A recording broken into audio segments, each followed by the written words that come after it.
தமிழ்நாட்டின் எதிர்க்கட்சித் தலைவரும் அதிமுக பொதுச் செயலாளருமான எடப்பாடி பழனிசாமி தஞ்சை விவசாயிகளிடம் உரையாடும் போது பல வாக்குறுதிகளை வழங்கியிருக்கிறார். அதனை ஒரு சிறப்பு தொகுப்பாக இப்போது பார்க்கலாம்.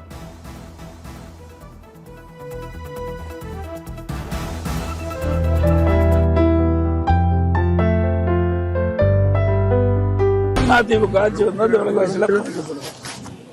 ரேஷன் கடையில் இப்போ வாங்குற அரிசியோட தரமான அரிசியை நாங்கள் போடுவோம். அரிசி கடையில் வாங்குற அரிசி மாதிரி இருக்கும். விலையெல்லாம் பருப்பு விலையெல்லாம் எண்ணெல்லாம் கொடுக்கும். விவசாயிகள் நம்முடைய தொழிலாளிகள் காங்கிரீட் வீடு நான் கட்டி கொடுப்போம்.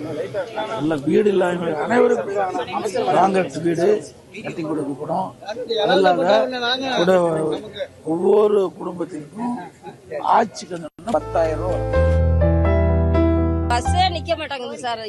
ஸ்கூல் பிள்ளைங்களுக்கு போறதுக்கு பஸ் இல்லாம ரொம்ப தடுமாக்கமா இருக்கு. யாரும் வெளியில போறதுக்கு பஸ். அதாவது நம்முடைய பிள்ளைகள் ஏழை குடும்பத்தில் பிறந்த பிள்ளைகளுக்கு 5 லட்சம் ஸ்கூட்டர் வாங்கி கொடுக்குறோம். 25,000 கொடுக்குறோம். நீங்க வெறும் மாசம் 500 ரூபாய் கட்டினா போதும். ஒரு 8 மாதம் ஒரு 12 மாசத்துக்கு கட்டினா ஸ்கூட்டருக்குள்ள வந்துருது. இது 33,000 ரூபாய் எலக்ட்ரிக் ஸ்கூட்டர்.